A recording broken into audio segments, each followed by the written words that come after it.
అనంత్ సాయికృష్ణ గారు, మీరు ప్రతి టాపిక్‌లో గూడా మీ ఆలోచనలే మిమ్మల్ని శాసిస్తాయి. అవునండి. మీరు చేసే ఆలోచన బట్టే మీ జీవితం ఉంటుంది అవును. అని చెప్తూ ఉంటారు. హ్మ్. మనం రోజుకి ఎన్నో వేల ఆలోచనలు చేస్తాం. గంటకి కొన్ని లక్షల టాపిక్స్ గురించి డిస్కస్ లోపల మైండ్‌లో ఒక యుద్ధమే జరుగుతుంటది. హ్మ్. Positive or negative. నిజంగానే మన ఆలోచనలే మన నడవడికను నిర్ణయిస్తాయా? నిజంగానే శాసిస్తాయా? ఎంతవరకు బిలీవ్ చేయొచ్చు? 100% బిలీవ్ చేయొచ్చండి.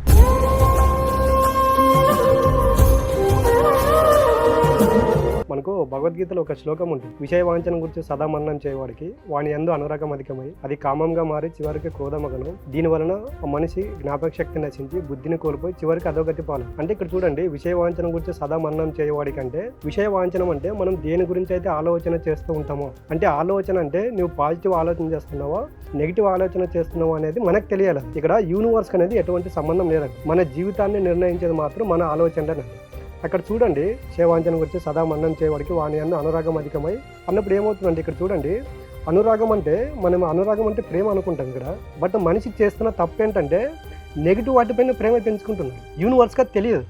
యూనివర్స్కి నువ్వు ప్రేమిస్తున్నావా కోపంగా ఉన్నావా అనేది తెలియదండి. నీ ఆలోచన ఎనర్జీ ఫ్రీక్వెన్సీ ఎంత బలంగా ఉందనేది యూనివర్స్ తీసుకుంటుంది. ఇక్కడ మనిషికి నేను చెప్తున్నది కష్టాలు నష్టాలు బాధ దుఃఖాలు ఎందుకు వస్తున్నాయంటే ప్రతి నిమిషం దీని గురించి ఆలోచన చేస్తూ ఉన్నాడు.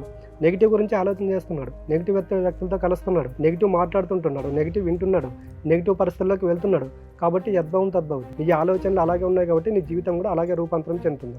జస్ట్ నేను ఏం చెప్తున్నా అంటే ప్రతి ఒక్క లైఫ్లో నిన్నటి దాకా ఏం జరిగిందో ఒక్కసారి ఆలోచన చేయండి. దాని నుండి బయటకు వచ్చేసి రేపటి నుండి నేను ఈ విధమైన ఆలోచనలు చేశాను, నిన్నటి వరకు నా జీవితం ఇలాగుంది, దీనికి ఆపోజిట్గా ఈ విధంగా ఉండాలనుకున్నాను, ఈ ఆలోచనలు మారుకుంటే నేను ఈ విధంగా నా జీవితం ఉంటుందని ఒక్కసారి కూర్చొని మీకు మీరు అనలైజ్ చేసుకున్నప్పుడు ఏమవుతుంటే ఖచ్చితంగా జీవితాలు అనేవి మారుతాయండి. బట్ మనిషి ఇక్కడ బిలీవ్ చేయట్లేదు. ఓకే.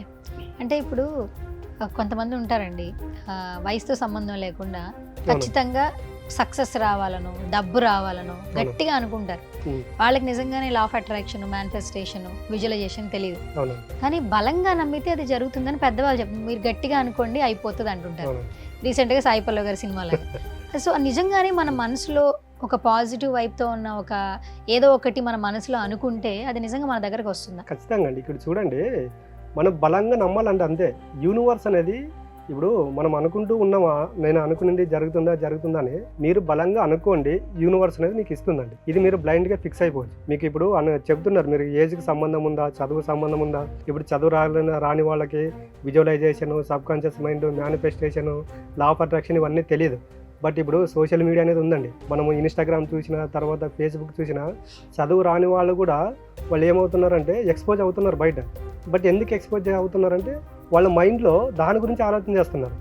ఇప్పుడు మనము మాట్లాడుకుంటే ఒక ఆయన పెద్ద ఆయన ఉన్నాడు, మురళీ గారు అని. ఇప్పుడు చూడండి, ఆయన ఆ ఏజ్లో కూడా ఆయన ఆ విధంగా డ్యాన్స్ చేస్తున్నాడు. అది ఫస్ట్ నేను ఆ వీడియో చూసినప్పుడు కూడా నేను నమ్మలేదు, ఈ ఏజ్ ఏంటి ఈయన డ్యాన్స్ చేయడం అని. చూడండి, ఆయన ఆలోచన నిరంతరం దాని గురించి ఆలోచన చేస్తున్నాడు కాబట్టి డీ ప్రోగ్రామ్కి వెళ్ళాడు.